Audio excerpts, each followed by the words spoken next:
सुप्रभात प्यारे बच्चों, हिंदी की कक्षा में एक बार फिर से आप सबका स्वागत है। आइए बच्चों, आज के दिन की शुरुआत हम भगवान की प्रेयर से करते हैं। सबसे पहले हम अपने विद्यालय का प्रार्थना गीत गाएंगे, तो आप सब बच्चे खड़े हो जाइए, अपने हाथ जोड़ लीजिए और आंखें बंद कर लीजिए। हम प्रार्थना गीत शुरू करते हैं।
आज का सुविचार सुनिए। सफलता का कोई मंत्र नहीं है, यह तो सिर्फ परिश्रम का फल है। इसका अर्थ है कि अगर आप जीवन में सफल होना चाहते हैं तो परिश्रम करना बहुत ज़रूरी है। अब आप अपनी नवभारती पुस्तक, एक नोटबुक और पेंसिल लेकर आज का काम करने के लिए रेडी हो जाइए। आज हम इस बुक का लेसन नंबर 2 पढ़ेंगे। यह एक चित्र कथा है। इसमें कहानी के साथ साथ चित्र भी दिए गए हैं ताकि आप कहानी को अच्छी तरह से समझ सको। इस कहानी को पढ़कर आपको बड़ी हंसी आएगी। ये भीखू भाई नाम के एक कंजूस आदमी की कहानी है। आप इसे बिल्कुल ध्यान से सुनना। आप अपनी बुक का पेज नंबर 13 ओपन कर लीजिए, जहाँ से ये कहानी शुरू की हुई है। इस पाठ में आए कुछ कठिन शब्द देखिए।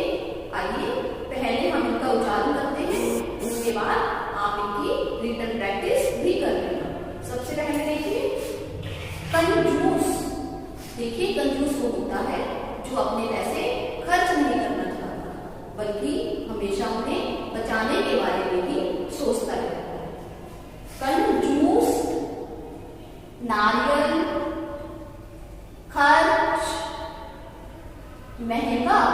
देखिए महंगा में हा के साथ आपने चांद को लगाना है। नेक्स्ट देखिए मंडी, मुफ्त, चक्कर,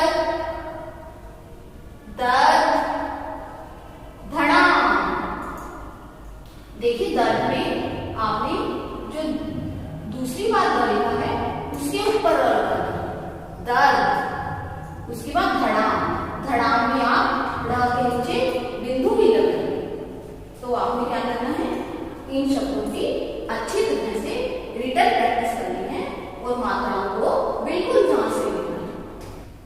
आप कुछ शब्दों के अर्थ देखिए।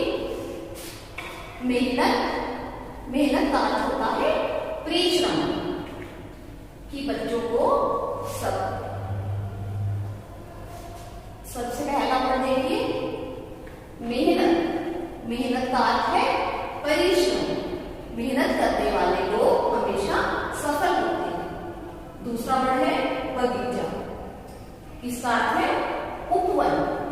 बगीचे में सुंदर फूल खिले हुए।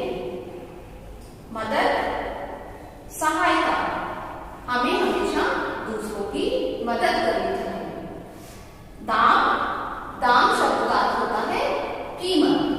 कीमत में फल वाले से फलों के दाम पूछे। बच्चों, लेसन 1 में हमने संज्ञा शब्दों को सर्कल किया था। अब लेसन 2 में भी हम एक बार फिर से संज्ञा शब्दों की रिवीजन करेंगे। हम संज्ञा शब्द की एक्टिविटी करते हैं, उसके बाद पाठ में आए संज्ञा शब्दों को सर्कल करेंगे। मैं आपको कुछ ऑब्जेक्ट्स दिखा रही हूँ, अब जल्दी से उन्हें पहचान कर मुझे नाम बताना। देखिए, ये क्या है? एक बोतल और इसमें पानी है। तो बोतल और पानी वस्तुओं के नाम हैं। और पानी पीकर हम क्या करते हैं?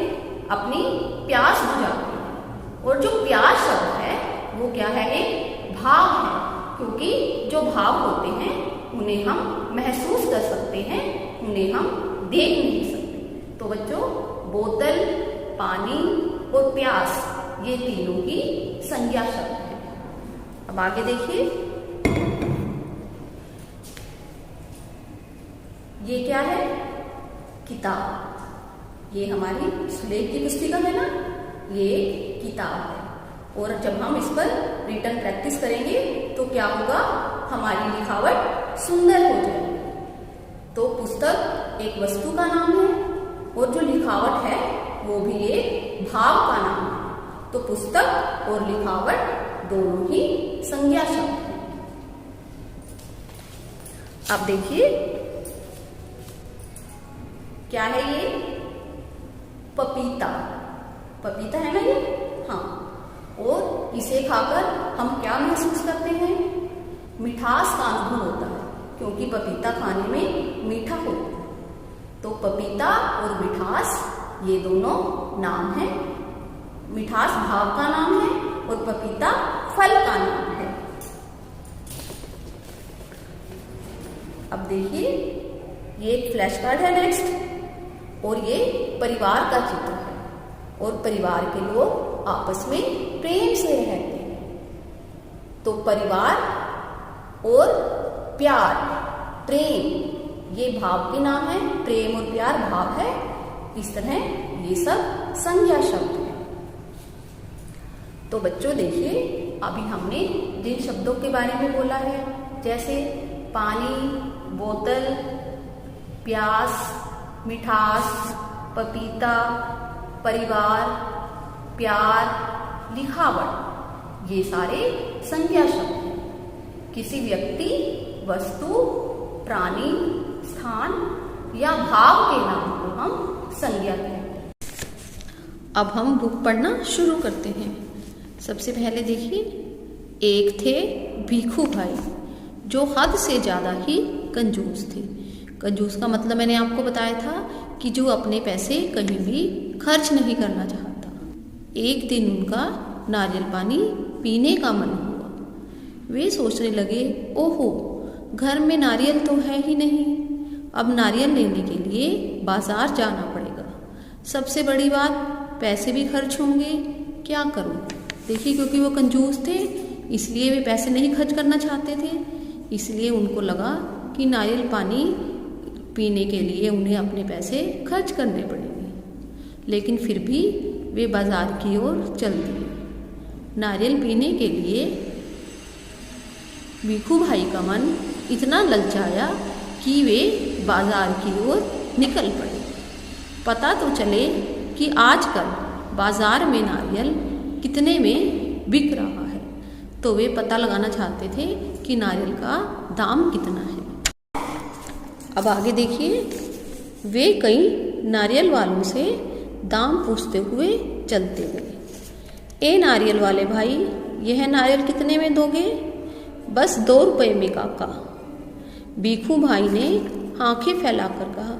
देखिए, आंखें फैलाकर कहा मतलब उन्होंने हैरानी से कहा। आंखें फैलाना एक मुहावरा है। 2 रुपये, इतना महंगा?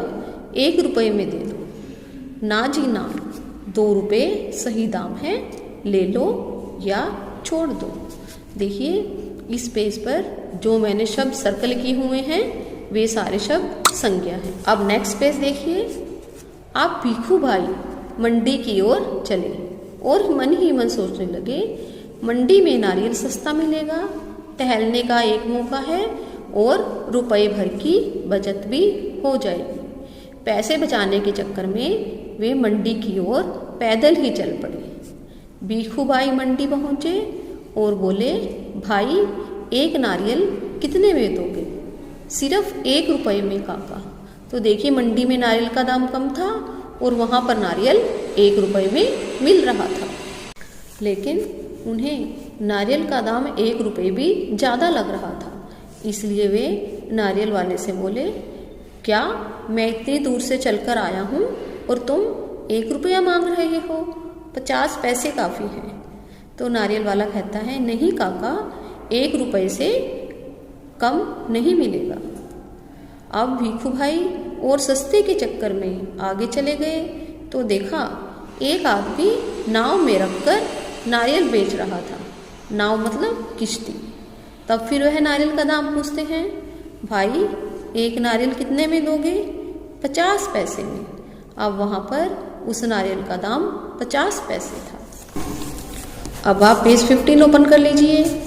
भीखू भाई हाँफते हुए बोले, हाँफते हुए मतलब क्योंकि चलने के कारण उनकी सांस फूल गई थी और वे जोर जोर से सांस ले रहे थे। उन्होंने कहा, इतनी दूर चलकर आया और 50 पैसे, ये तो बहुत महंगा है।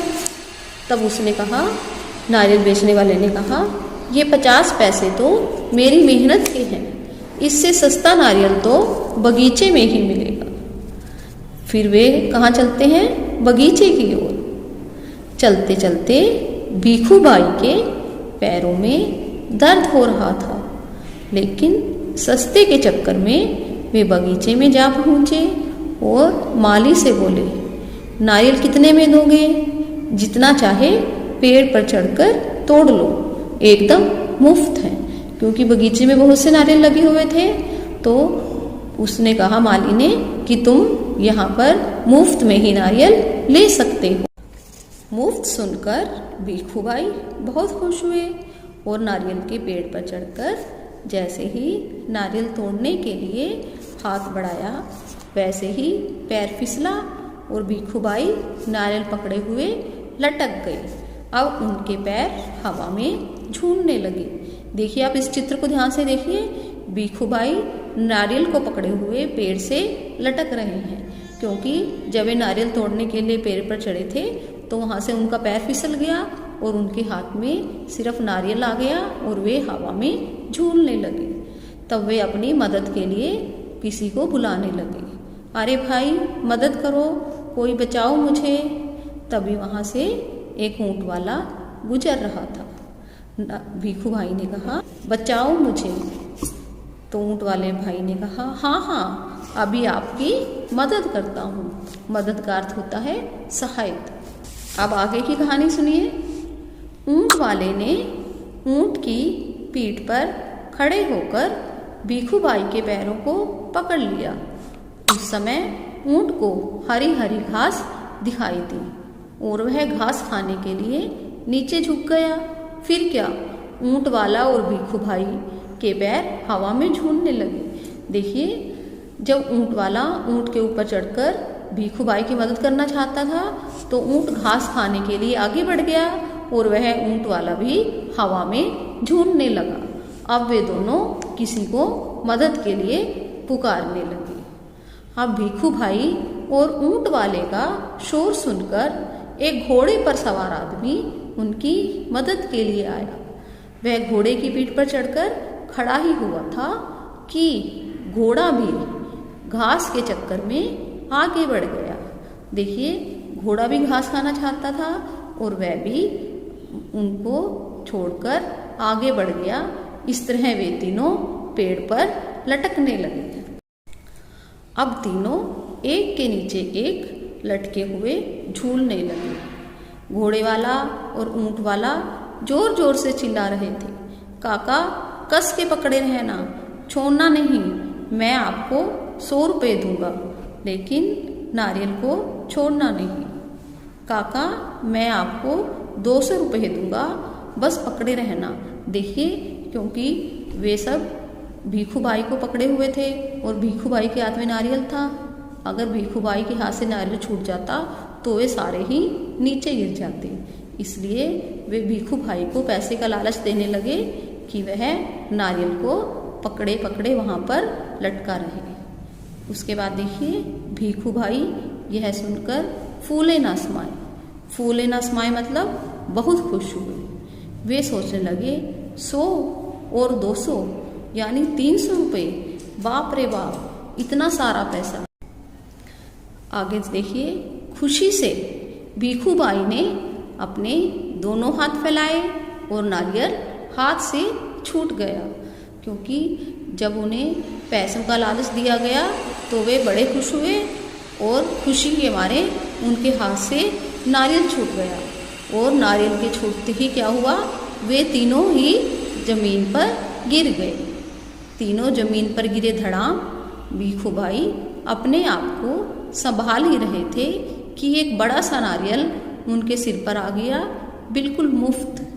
देखिए, क्योंकि वे तीनों नीचे गिर गए थे तभी उनके सिर पर एक नारियल आकर गिर गया। इस कहानी से देखिए क्या शिक्षा मिलती है कि लालच बुरी बला है। क्योंकि भीखू भाई ने लालच किया था और लालच की वजह से ही वे इस मुसीबत में फंस गए थे। इसीलिए हमें कभी भी लालच नहीं करना चाहिए। अब हम सुलेख लिखना शुरू करते हैं। आज हम कुछ अक्षरों की बनावट सीखेंगे। देखिए, सबसे पहले हम लिखेंगे क। देखिए, पहले आप सीधी लाइन लगाएंगे, उसको इस तरह से मोड़कर क बनाना। देखिए क्या हो गया ये क। उसके बाद ख। ख देखिए, ये देखिए क ख। नेक्स्ट अक्षर है ग। ये देखिए, इसको आप नीचे वाली लाइन से टच नहीं करेंगे, लेकिन जो आप लाइन लगाएंगे वो पूरी लाइन लगाएंगे इस तरह से। ग। ग के बाद घ। ये देखिए,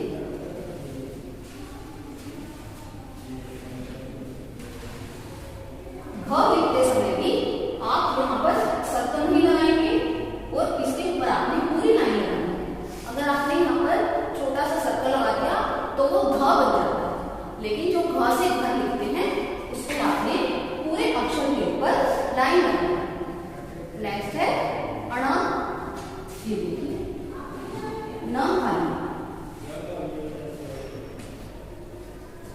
तो बच्चों, आपने क्या करना है, इन अक्षरों को बहुत सुंदर सुंदर हैंडराइटिंग में अपनी प्रैक्टिस नोटबुक पर लिखना। अब अपना होमवर्क सुनिए। आपने इस चैप्टर की अच्छी तरह से रीडिंग करनी है। बच्चों, क्या आपको मालूम है कि यह चित्र किनका है? सोचकर बताइए। Very good. यह चित्र भगवान श्री रामचंद्र जी का है। आज मैं आपको भगवान श्री रामचंद्र जी के बारे में बताऊंगी। इनका जन्म चैत्र मास के शुक्ल पक्ष की 9वीं तिथि को हुआ था। इसीलिए इस तिथि को रामनवमी कहा जाता है। अब मैं आपको बताऊंगी कि चैत्र मास क्या होता है।